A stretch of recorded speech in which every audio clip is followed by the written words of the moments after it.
I'm a big storyboarder, so I will, before we even start on day one, I will have storyboarded out most of the movie. Now you storyboard, I think thousands of storyboards. Was that scene another example of? Yeah, I like to be over-prepared. So for me, if I can go in knowing exactly one way to shoot the scene with boards, then on the day I find I'm a lot more comfortable varying from the plan.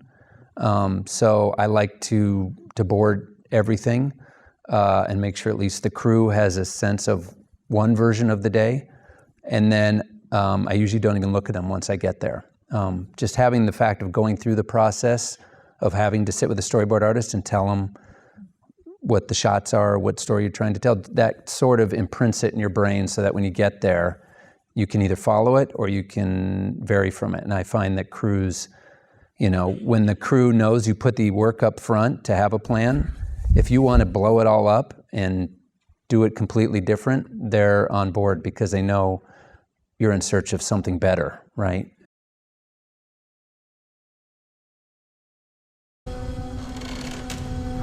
Ed and I knew at the very beginning that we had to be extremely organised. We decided to sort of storyboard very key scenes of the film and shot list them at least, just so we knew that we could go in with a plan.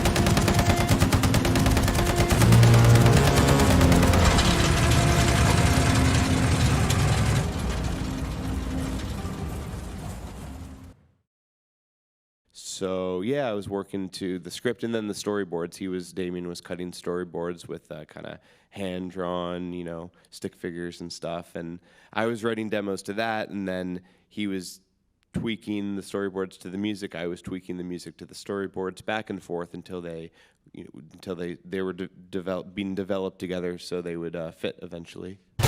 Hello, Colin. No, you're Mark. Visual storytelling. That's something that Damien wanted to lean into, which is why it's a movie told with montages. Perfection. And cross-cutting. Cut! Once he and I start working together in the editing room, a lot of these storyboard things really evolve and change quite a bit. We invent together in the cutting room. Eureka! And be like nothing anyone's ever seen.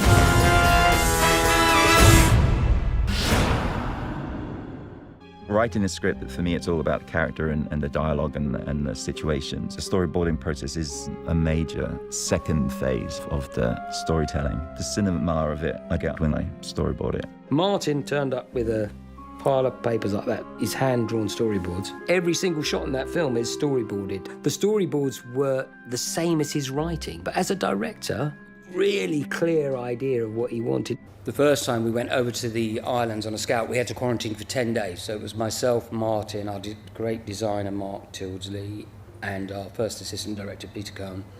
And we were locked in a house together for 10 days. Martin came along with storyboards for the entire movie. Yeah. They're very simple stick drawings, if that. But they were very much part of Martin. I mean, normally I look at storyboards. You get storyboards on film, and sometimes they're a guide, sometimes they're like a manifesto, right. Depending on your director. I saw some storyboards the other day from Grand Budapest Hotel, Wes Anderson, and they were like incredible. They're like a whole animatic of the film. Martin's are a bit more straightforward than that, but they had a lot of, you know, there's a certain place Martin's writing sits in a certain place, and the storyboards had all of that sort of humour in these simple drawings. And I realised pretty early on that they were part of his language, and more so on this than, you know, Martin's.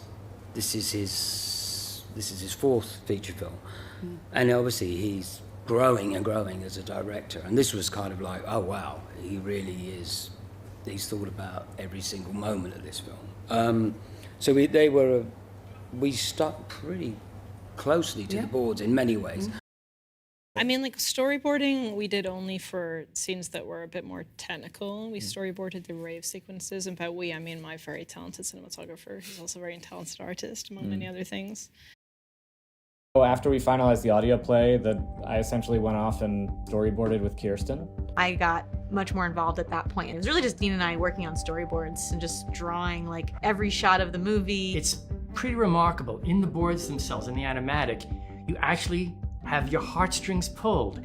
You're laughing, you're joking, you're getting to love Marcel, and then Nana Connie and her issues. You start to really feel this empathy, and that's in the animatic. I think it was 3 years we worked on the animatic, which sounds like an insanely long time, but just felt like if we can get this to work emotionally, story-wise, in animatic form, then it would definitely work as a real film.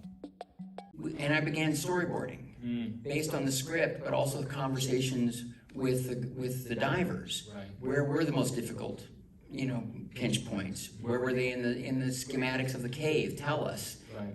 What were the problems? What did they look like? Let's just storyboard them out. 그래서 일단 제일 큰 특징은 스토리보드를 처음부터 끝까지 다 만든다는 겁니다. 그냥 앉아서 말만 하는 장면이어도 다 그리고 그것이 편집이 완성된 형태로 그립니다. 그래서 그것을 책으로 만들어서 모든 크루 멤버와 배우들에게 미리 주죠. 그래서 모든 사람들이 미리 촬영이 시작되기 전에, 첫 촬영이 시작되기 전에 영화 전체를 거의 완성된 형태로 상상할 수 있게 됩니다. For this film, we storyboarded every scene like to death. Sometimes it can be just a sketch, but with this movie, most of the movie is like graphic novel level specificity, because this scene demands the stunt guys all knowing what they're doing, like the Marine department all knowing what they're doing. On this boat is a mixture of actors, stunt guys, and then professional rowers, like all mixed together. There's a tremendous amount of coordination. Everyone needs to be on the same page. So the storyboards help communicate to everybody like what we're doing. This shot in particular is really Jaren's. Like Jaren was like, do you think we can like start on the shore and then land on a boat? I was like, no, but let's do it. Let's do it. And you shoot a scene like this, you shoot it multiple camera so that you can cover different angles, and if something doesn't quite work, it's okay because you can fix it later. Kurosawa started, or is sort of the master of multiple camera historical epic action sequences, but he's using the 3 best DPs in Japan and is really, really precise about knowing what these different cameras are going to cover. And when he's in the middle of shooting these sequences, his editor comes up to him, with film strips, and he says, edit there, edit there, edit there. That is multiple camera craft at its highest. But at its worst, it's like set up 5 cameras, do a bunch of figure it out later. This is the complete opposite of that, where we have, it's two shots. After he jumps onto the horse, then that's another shot. But in 2 continuous shots, we do this raid, which requires a lot of planning.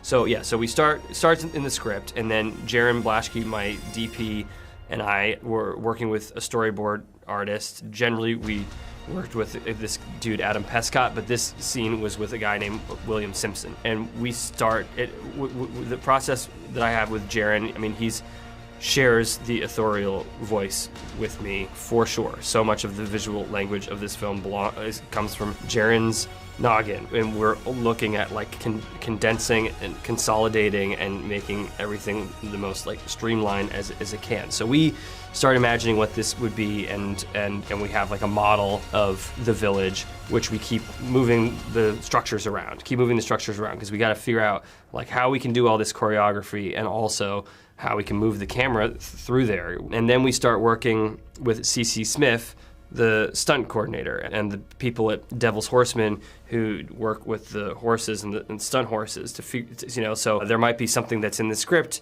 or in our imaginations or in the storyboard where CC says, we can't quite do that with a horse. A horse is never gonna do that. It could do this. These are all kind of close, what can work? And we might say, okay, well maybe if we can get special effects to have a huge splash of mud at that point. Like, we can get away with the horse gag being not exactly what we imagined. So it starts out with all that kind of initial planning. Having prepped this movie, I know why people like it, why there's only like a 1917 or a Revenant like every now and again, because it's really hard to do. We were not gonna ever give up, but I would be up late thinking like, of course, this is why people shoot movies multiple camera, because this is insane, you know? But I think I will be honest and say that there is part of it that is, this is my third film, and it's a big movie, and Jared and I are a little bit saying to like our colleagues and people in the know, we can do this. Like, check it out, we can do this. And maybe that's not the greatest reason, but I can't not admit that there is a bit of that. But the real reason is that I just feel like it's so much more immersive when you're just in it. Where the bad version of the multiple camera action sequence like is on screen, you can't follow what's happening. It's just a bunch of cuts, and you can't follow the action. And with this way of working, you absolutely can. A movie with fight scenes that are so much more elevated than this is Crouching Tiger, Hidden Dragon, and something that I love about those fight scenes is that every single beat you can follow. You can follow the intention of every single sword thrust or cut. And by the way, it's lightning fast, and you can still follow every single moment. And so that is another reason why these like long extended takes is something that was appealing to us.